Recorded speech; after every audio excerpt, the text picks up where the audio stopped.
Today on People Now. Tom Hanks for president? You know, I don't know what to make of that. Really?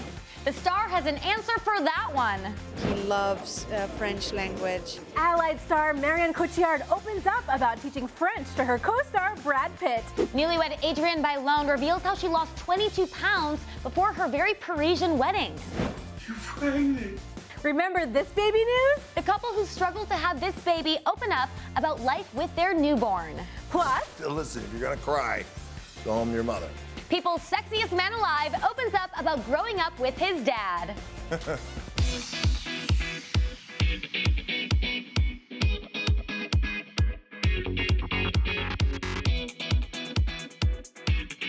Good morning, guys. Happy Wednesday. We are halfway there. Here's what you need to know and what's trending, starting with this. Well, I don't know what to make of that. Really? Is this where we are? I don't think so. I don't think so. I wouldn't make a good CPA, much less anything else. So.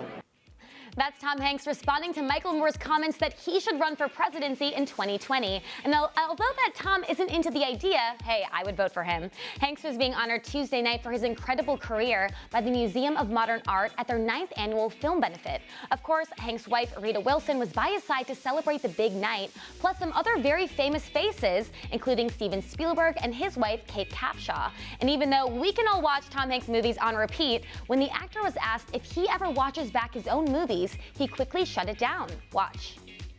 No, that would promote a brand of self-confidence that would be the antithesis of going to work every day. I can barely get him to look at old DVDs of the kids, let alone your movies. I mean, it's sad. Not sad. It's poignant. You can only be in the moment. And if there's nothing you've learned in the past that is going to translate to what you're trying to do next. There's no tricks. All you can do is give yourself over to some great big emotional curve and ride it like a wave. Allied looks amazing, and so does its star Marion Cotillard, who walked the red carpet for the film's New York premiere Tuesday night in this Egyptian-inspired ensemble. The 41-year-old actress is expecting her second child with longtime boyfriend Guillaume Canet. In the World War II drama Allied, Brad Pitt plays a spy who becomes suspicious of his wife and fellow spy, played by Marion Cotillard. And at Tuesday night's premiere, Cotillard talked about comparisons to another Brad Pitt spy movie, Mr. and Mrs. Smith. Watch. Well, Mr. and Mrs. Smith was really a comedy, and this one is very entertaining. But at the same time, there's a very profound questioning about love, about trust, and the movie is very moving. It's very emotional. But yes, there are common points between the stories because it's two spies who meet on a mission. It's a lot of work. Going from French to English, I know everything I needed to learn and everything Brad went through. So I was trying to help, and at the same time I was very honest with him. He was very committed. It was very touching to see him, working like he did because he wanted to be fair with the language. He loves French language, and he did an amazing job. I mean, speaking French with Brad Pitt, sign me up. All right, guys, you've got more from People's Sexiest Man Alive this morning. If I was confident and comfortable in my own skin before this title of Sexiest Man Alive, let me just tell you right now, let me tell everybody there.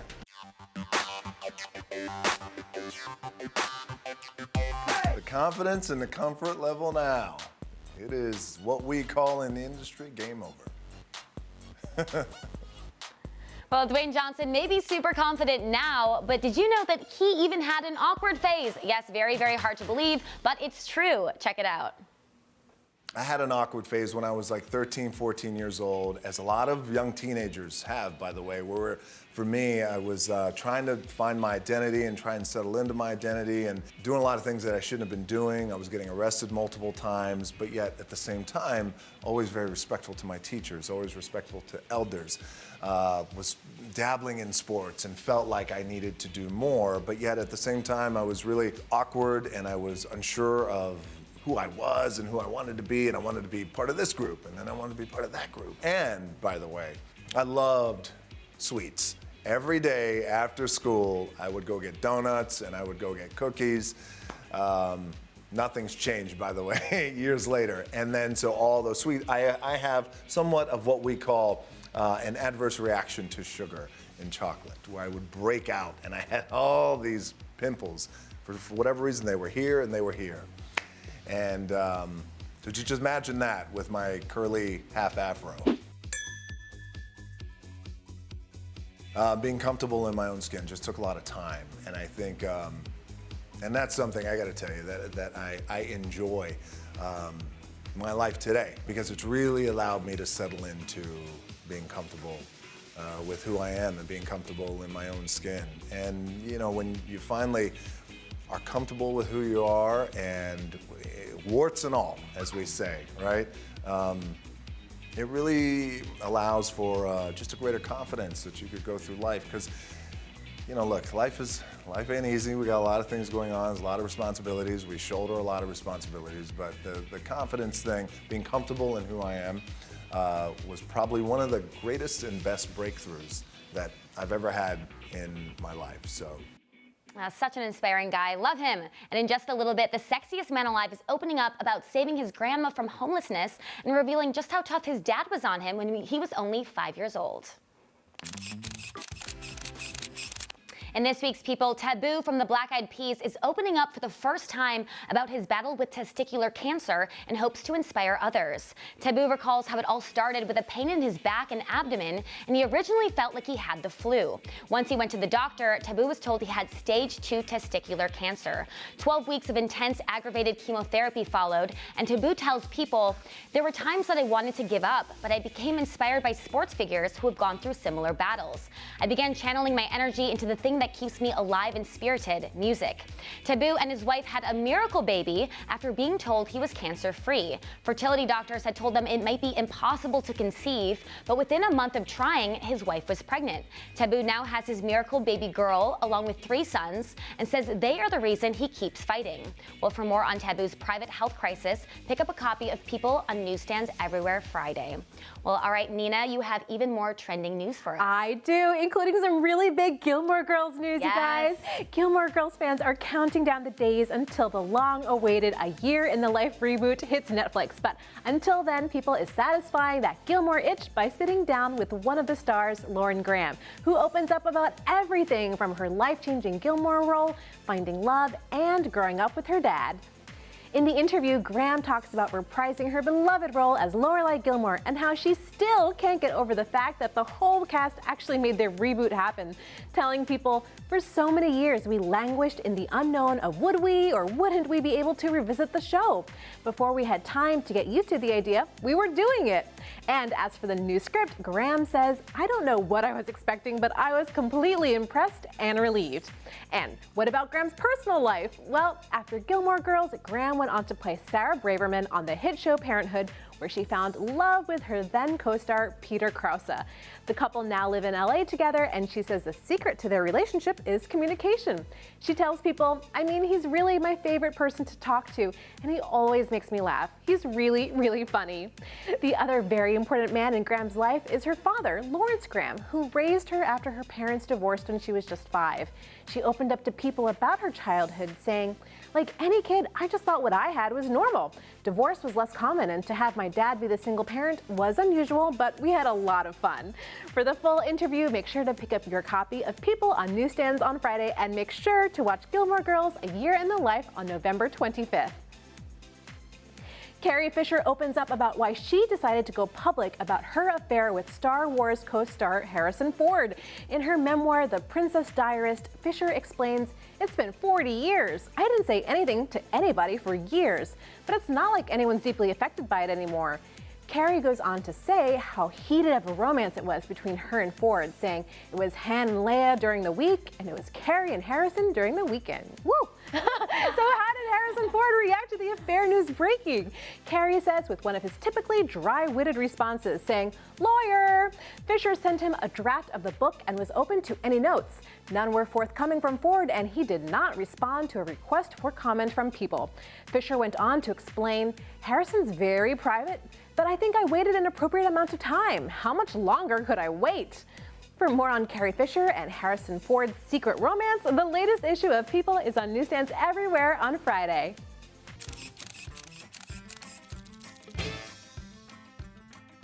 It's so cool. At first you have to stop being like the circus barker where you're like, "It's me, Cam, pay attention," you know? Because that's what you're you so do. used to doing that, leading up to that kind of success, like you're right? trying to usually get people's attention, and then as soon as Burning House kind of hit, people started singing along and they know the words, and you're like, "My name's Cam," and they're like, "I know." And then this is like, people know the deep cuts off YouTube of like when I did a Scandinavian tour like 30 Forever years ago, ago. yeah. So that They're in part, it. yeah, and they are just so, it's like your little community. It's so cool. It's very new still, but it feels really good. And it feels really good that people, you know, selfishly, I write all these songs and co-write all these songs, so I like when people know the lyrics. It feels like at least you know what's going on. Sometimes people, they listen to the song once and they're like, "Great, I don't know what that's about." And these people are like, "I know exactly which boyfriend this was about in your life," you know, like that type of stuff. It's really nice.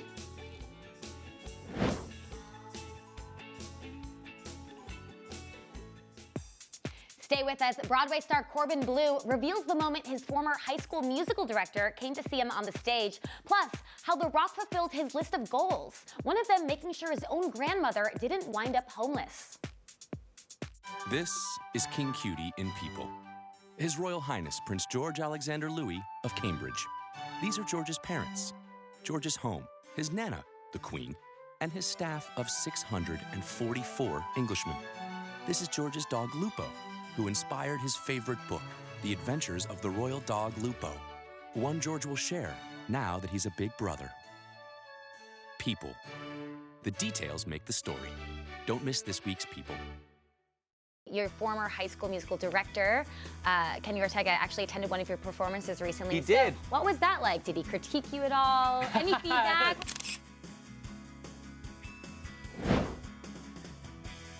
It's been great, all of the HSM support. He came, as well as Zach and Lucas also came. But Kenny did come and he cried. He cried, yeah, and it really means a lot, you know. And then what does it mean to have Zach and Lucas there as well? Incredible, incredible. It was so nice to have their support, and Lucas actually saw it twice. Really? Yes. It really means a lot. It really means a lot that, you know, they continue to support, and you know, we went through a major change together and a major growing period together, and it's something that they will, no matter what, they will always be the only people in this world that understand exactly what that mentality is with me. And just to know that we still have that connection is beautiful. Well, by now we all know that Dwayne Johnson isn't just the sexiest man alive, he's also incredibly inspiring. And a big reason he is who he is today is because of the advice he got from his parents growing up, advice that motivated him later in life to save his grandmother from homelessness. Watch.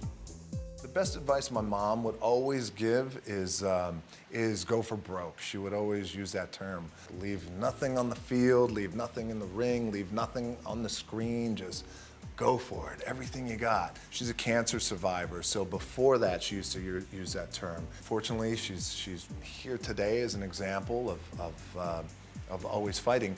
That term means so much more. My dad was tough. I had a tough dad. I still do have a tough dad. Up when he was up, early in the morning, training, doing some sort of activity. And he would always say, respect is given when it's earned, so go out and earn it. And this is when I was like 5 or 6. And by the way, my dad used to train me on wrestling mats when I was 5 or 6. And the moment I started to get a little like it was too much, he would always say, really wonderful, warm, which I appreciate. Listen, if you're gonna cry, go home to your mother, okay? If you're gonna throw up, go outside. I'm not crying anymore, Dad. No, I appreciate that, both their advice. It's just great. I have a frame from 1995, a piece of paper, and I wrote down my goals. And it was in 1995, and I said, it says goals for 1995. And in that, I believe there's about 4 or 5 goals, and I have it framed. And the goals were graduate from college, University of Miami, get drafted to the NFL, marry Danny, and fix my grandmother's situation is what I wrote. And fix my grandmother's situation, she was actually homeless.